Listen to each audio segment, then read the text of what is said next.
Lógica y Pensamiento Matemático, Allen Camargo, Corporación Unificada Nacional de Educación Superior, 2019. Números reales. Los números reales están conformados por los números racionales, que a su vez están identificados con la letra R, y los números irracionales.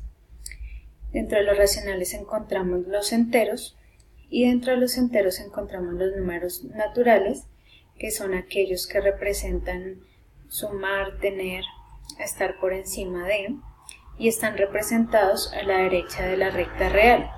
Son números que siempre van a ser mayores que 0. Como ejemplos tenemos el 10, la raíz de 9 y 20 cuartos. En los enteros también encontramos los enteros negativos, que representan restar, deber, estar por debajo, y están representados a la izquierda de la recta real. Siempre van a ser menores que 0. En nuestro ejemplo tenemos el menos 50, menos 9 tercios y la raíz cúbica de 27. Estos números enteros siempre nos van a representar cifras exactas, no decimales. Dentro de los racionales también encontramos los fraccionarios, y dentro de los fraccionarios encontramos los decimales exactos, que son aquellos números que representan, como lo dice su nombre, números exactos, y después de la coma hay un número exacto y no tiene una periodicidad, como por ejemplo 0,17. Los decimales periódicos puros son aquellos que después de la coma representan un periodo, es decir, un número repetido. Y en los decimales periódicos mixtos, la diferencia es que antes del periodo hay un anteperiodo que está representado por un número diferente al periodo. Como ejemplo sería 12,5, que es nuestro anteperiodo, y nuestro periodo sería el 7 periódico. También encontramos los números irracionales, que son números más complejos y son decimales no periódicos. Como ejemplo tenemos el logaritmo de 4, el exponencial y la raíz de 20. Operaciones con números enteros. Suma y resta. Para la suma vamos a distinguir 3 casos. En el primero, si todos los números son positivos se suman y el resultado va a ser siempre positivo. En el segundo caso, si todos los números son negativos se suman y el resultado siempre va a ser negativo. En el tercer caso, si sumamos números positivos y negativos, tenemos que los positivos suman y los negativos restan. En este caso sumamos los números positivos por un lado, sumamos los números negativos por otro lado y por último sumamos los resultados. Surge la pregunta de cómo se resta 8 menos 11, una cantidad positiva con una cantidad negativa mayor. En este caso ponemos como minuendo la cifra mayor, que es el 11, y como sustrayendo la menor, que es 8. Y el resultado nos va a tomar como signo el de la cifra mayor, que en este caso es el menos 11, por eso obtenemos una respuesta de menos 3. Para el tema de la resta tenemos 4 casos. Se resuelve como si se tratara de una suma, a excepción que se aplica la ley de signos. En el primer caso tenemos un número positivo al cual se le resta un número positivo. A un número positivo le restamos un número negativo en el caso 2. En el caso 3 a un número negativo le restamos otro número negativo. Y en el caso 4 a un número negativo le restamos un número positivo. Por ejemplo, en el caso 3 tenemos menos 3 menos menos 4. La ley de signos la aplicaríamos en el segundo término, menos 4, que sería menos por menos más. Nos quedaría la siguiente expresión, que sería menos 3 más 4, y realizando esta operación con una suma, como la suma indicada en el caso anterior, nos daría 1. Para las operaciones como multiplicación y división, se multiplican y se dividen los números de manera convencional y se aplica la ley de signos. Por ejemplo, en la multiplicación, en el segundo caso tenemos que menos por 5 por menos 3, tenemos dos números negativos y la ley de signos nos dice que menos por menos más, y 5 por 3, 15, entonces nos daría positivo 15. En la división, en el primer caso, tenemos un número positivo y un número negativo, y la ley de signos nos dice que más por menos, menos, nos daría menos, y 20 dividido 4 nos da 5, dándonos un resultado de menos 5. Para las operaciones combinadas con números enteros es importante tener en cuenta que primero se realizan las operaciones dentro de los paréntesis, corchetes o llaves. Después se realizan y se desarrollan las multiplicaciones y divisiones, y después realizamos lo que son sumas y restas.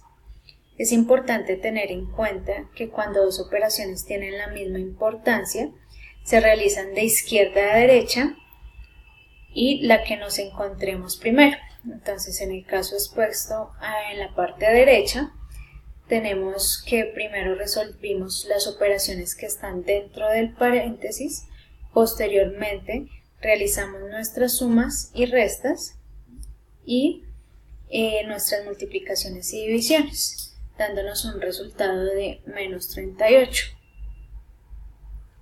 Para las operaciones con números fraccionarios, suma y resta, sencillamente para el caso de sumas o restas con el mismo denominador, vamos a tener que el denominador de nuestra fracción va a ser el mismo de nuestras dos fracciones, y sencillamente vamos a realizar una suma o una resta convencional, dado en este caso. Por ejemplo, 3 cuartos menos 1 cuarto. Nuestro denominador de nuestro resultado va a ser 4 porque son iguales, y realizamos la resta convencional 3 menos 1 dándonos 2 cuartos. Esta expresión la podemos simplificar a 1/2 y la podemos representar en un número decimal, que en este caso nos arroja un decimal exacto. Cuando tenemos una fracción, fracciones con diferente denominador y vamos a realizar una suma o resta, es necesario aplicar otras metodologías. Las más comunes, o una de las más comunes, es hallando el mínimo común múltiplo de nuestros denominadores. En el primer ejemplo tenemos 5 cuartos menos 1 sexto. Hallando el mínimo común múltiplo nos arroja 12. Este mínimo común múltiplo para la primera fracción lo dividimos en el denominador dándonos 3 y lo multiplicamos por su denominador 5, quedaría 15. Y en la segunda parte de nuestra operación, un sexto, aplicamos la misma metodología dándonos 15 menos 2 sobre 12. Esto nos arroja un resultado de 13 sobre 12 y lo podemos representar en fraccionario o en un decimal, que en este caso nos va a dar un decimal periódico mixto. En el caso de las operaciones de multiplicación y división, se realiza para el caso de la multiplicación, multiplicamos numeradores entre sí y denominadores entre sí, como lo indica la forma general de la multiplicación. Entonces, en el primer caso sería 2 séptimos por 5 tercios, multiplicamos nuestros numeradores 2 por 5 y nuestros denominadores entre sí 7 por 3, dándonos un fraccionario de una fracción de 10 sobre 21. También es importante tener la ley de signos. En los fraccionarios aplica en la misma manera que en los números enteros, en el caso de multiplicación y división específicamente. En el tema de la división, nuestro resultado va a ser el resultado del producto cruzado del numerador y denominador.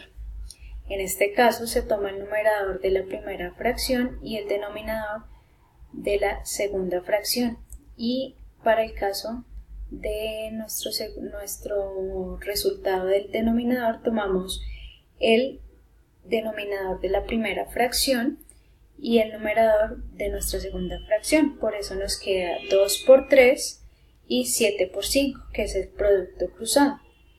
Para el caso de que sean 3 fracciones, se aplica el mismo producto cruzado en las dos primeras fracciones, a excepción de la tercera, en donde ya se debe multiplicar el denominador y el numerador por aparte.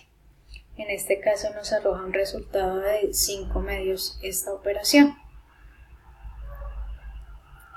¿Cómo es pasar de fracción impropia a número mixto y viceversa?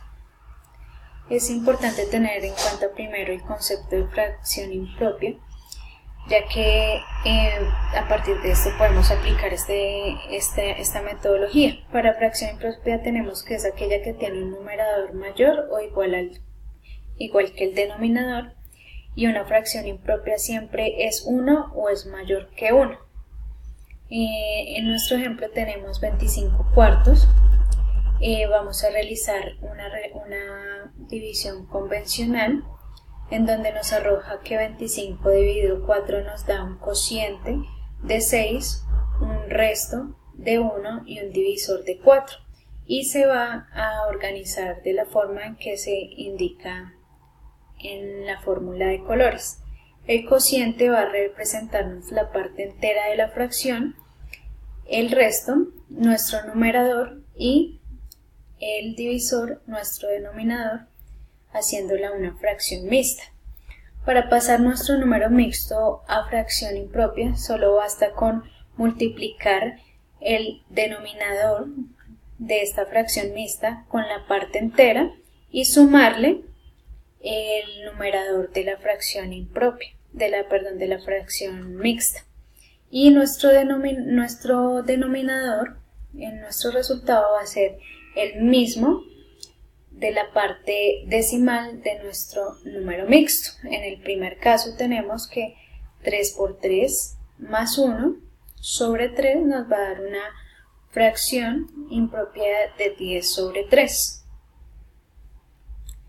Lógica proposicional.